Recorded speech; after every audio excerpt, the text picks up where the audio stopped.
Once Upon a Time in Hollywood is a 2019 comedy drama film written and directed by Quentin Tarantino.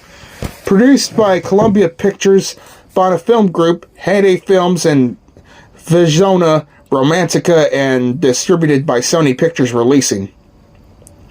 It is a co-production between the United States, United Kingdom, and fucking China.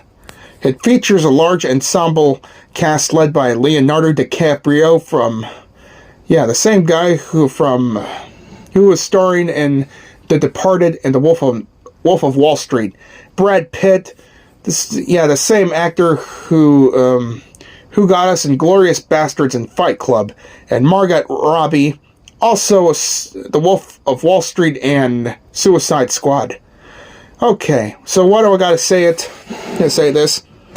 Yeah, one of the best films I've ever heard.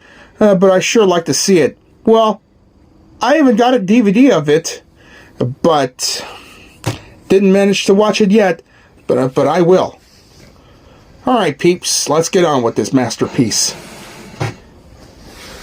Alright, set in 1969, Los Angeles, the film follows a fading actor and his stunt double as they navigate the rapidly changing film industry, with the looming threat of the Tate murders hanging overhead. It features multiple storylines in the modern fairy tale tribute to the final moments of Hollywood's golden age. Announced in July 2017, it is the first Quentin Tarantino film not to involve Bob or Harvey Weinstein. Yeah, Harvey Weinstein especially, because he's a fucking sexual predator. That fucking jackass. Yeah, it's too bad that he's in jail now. And I hope that he'll learn his lesson. But let's not talk about Harvey Weinstein now. Okay, as Quentin ended his partnership with the brothers following the sexual abuse allegations against the latter. Okay, let's get on with the plot. And warning, spoilers may occur. I gotta start saying that every time I salute on a fucking movie. Or rant on them for that matter. Okay, in February 1969, Hollywood actor Rick Dalton, star of the 1950s TV Western series Bounty Law, fears his career is fading, with his recent roles being guest appearances as villains. His agent Marvin Schwartz advises him to make spaghetti westerns in Italy, which Dalton considers beneath him. Dalton's best friend and stunt double, Cliff Booth, a war veteran who lives in the trailer with his pit bull Brandy, drives Dalton around due to his DUI arrests and driver's license suspension. Booth struggles to find stunt work because of rumors he murdered his wife. Well, wait a minute. Is that true that he killed his own wife? That's not what marriage goes. That's not how you end a marriage like that. Actress Sharon Tate and her husband, director Roman Polanski, have moved next door to Dalton, and Dalton dreams of befriending them to revive his career. That night, Sharon and Roman attend a celebrity-filled party with the Playboy fucking mansion. The next day,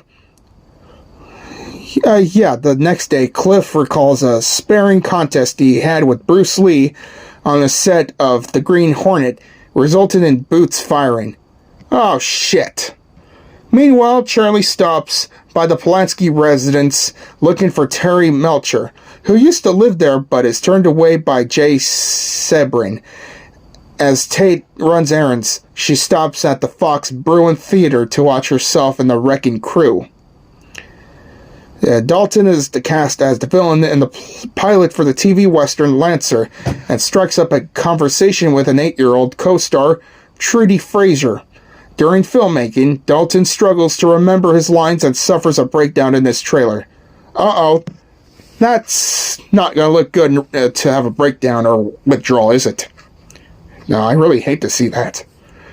He subsequently delivers a strong performance that impresses Fraser, and the director is Sam Wanamaker.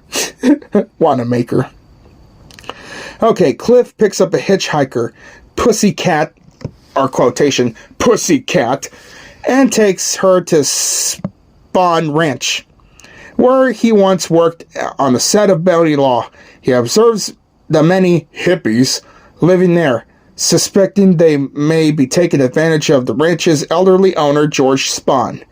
Booth insists on checking on him despite Squeaky's objections. Booth speaks with the nearly blind Spawn, who dismisses his concerns. Upon leaving, Booth discovers that Clem has punctured a tire on Dalton's car. Booth beats Clem and makes him change the tire. Tex is summoned to deal with the situation, but arrives as Booth is driving away. After watching Dalton's guest performance on an episode of the FBI, let's see. Okay. Schwartz books him as the lead in Sergio Corbucci's spaghetti western, Nebraska Jim. Dalton takes Booth with him for a 6-month stint in Italy. During this period, Dalton films 3 additional movies, marries Italian starlet Francesca Capucci, and informs Booth that he can no longer afford his services. Oh man. Now what the fuck is up next? Okay, returning to LA on August 8th, 1969. 69. Dalton and Booth go out for drinks to commemorate their time together, and then go back to Dalton's house. Meanwhile, Tate and Sebrine go out for dinner with friends, and then return to Tate's house. Booth smokes an LSD-laced cigarette purchased earlier and takes Brandy for a walk while Dalton prepares drinks. Holy shit. Oh, that's very crazy, is it? Tex, Sadie, Katie, and Flower Child arrive outside in the preparation to murder everyone in Tate's house. Oh no, that's a fucked up way to know. But Dalton hears a car's muffler and orders them off the street. Recognizing him, the 4 change their plans and decide to kill him instead. After Sadie reasons that Hollywood has taught them to murder, Flower Child deserts them, spreading off with their car. Oh my god. Breaking into Dalton's house, they confront Booth and Capucci. Tex aims his pistol at Booth. Now tripping on LSD, Booth chats with the intruders, remembering them from Spawn Ranch. Booth signals Brandy to attack Tex. Sadie lunges at Booth with a knife. Booth throws a can into her face and signals Brandy to attack Sadie. Capucci punches Katie and runs away. Katie dives at Booth after he fights and kills Tex, realizing that Sadie's knife is stuck in his thigh. Oh my god! Are you fucking serious? Shit! Okay, Booth kills Katie by smashing her face against the household decor and then passes out. Sadie stumbles outside into the pool firing Tex's pistol. Dalton floating in the pool, listening to music on headphones, oblivious to the chaos inside, is alarmed. He retrieves a flamethrower retained him from the 14 Fists of Mikulski and incinerates Sadie. Booth later regains consciousness and is taken away in an ambulance, and Sebrine and Tate invite Dalton over for a drink, which he accepts. Jesus fucking Christ. Okay, anyways, about this movie. Brad, Leonardo, Margot, Zoe Bell, Kurt Russell, and the others joined the cast between January and June 2018. Principal photography lasted from June through November around Los Angeles. Oh, sorry. Okay, Once Upon a Time in Hollywood is the final film to feature Luke Perry, who died on March 4th, 2019. Which he suffered a massive ischemic stroke at his house in Sherman Oaks, Los Angeles. So, yeah. It is dedicated to his memory and considered that a posthumous release. Okay, so this movie premiered at the 2019 Cannes Film Festival on May 21st and was theatrically theatrically released in the United States on July 26th. 3 days after my 21st birthday, and the United Kingdom on August 14th. The film grossed $374 million worldwide and received praise from critics for Quentin's direction and screenplay. The performances, particularly from Leonardo DiCaprio and Brad Pitt, cinematography, soundtrack, sound design, costume design, and production values. Organizations such as the National Board of Review and the American Film Institute named Once Upon a Time in Hollywood as one of the top 10 films of 2019. The film was nominated for 10 awards at the 92nd Academy Awards, winning 2, and received numerous other accolades. A novelization of the same name, written by Quentin Tarantino and is debuted as an author, was published on June 29th of last year. A television series titled Bounty Law, based on a TV program depicted in the film, is currently being developed by Quentin Tarantino. Wait a minute. Quentin Tarantino is doing a TV program? If so, I'll be damned. Well, I wonder how many N-bombs that has in his current film that is this one. Because I know that Django Unchained has like 120, and Pulp Fiction has 22.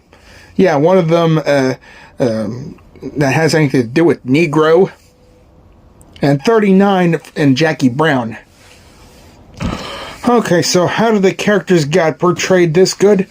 Okay, Quentin portrays the director of Dalton's Red Apple Cigarettes commercial and the voice of Bounty Law.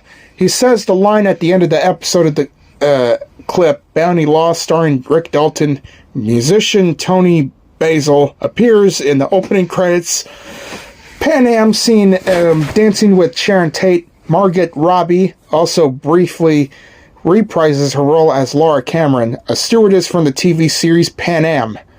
Although her face is not seen, she makes and serves Dalton a cocktail on his flight home from Italy. Additionally, the film features appearances from Clifton Collins Jr. as a character on Lancer, Omar Doom as a biker on Spawn Ranch, Clu Gulager as a bookstore owner, Perla Haney Jardine as an LSD selling hippie, Martin Cove, Michael Madsen, and James Remar as characters on Bounty Law, Brenda Vaccaro as Schwartz's wife, Corey Burton as the Bounty Law promotional announcer, and Quentin's wife, Daniela Pick, as an actress in Italy. Ex-UFC star Keith Jardine performed stunts on the movie. An extended cut released theatrically in October 2019 included an appearance by James Marsden as Burt Reynolds, a voiceover by Walton Goggins. Danny Strong and Tim Roth shot scenes that were cut. Strong portrayed Dean Martin and Paul Barabuda, based on Rudolph Altobelli, the homeowner of 10,050 Cielo Drive, while Roth portrayed Raymond, Serbine's English butler. Sabine had a butler in real life named Amos Russell, who was interviewed by the police while investigating the Tate murders. Alright, my fellow peeps, so in conclusion, I recommend Once Upon a Time in Hollywood and every films that have been written and directed by Quentin fucking Tarantino. Yeah, especially Reservoir Dogs and Pulp Fiction. His movies really kick ass. Yeah. I even liked his films, and it really inspired me. He really inspired me as like just as good as ever. Yeah. Anyway, peeps, I'm about to go see Once Upon a Time in Hollywood now, but if you don't like this movie, that's fine with me.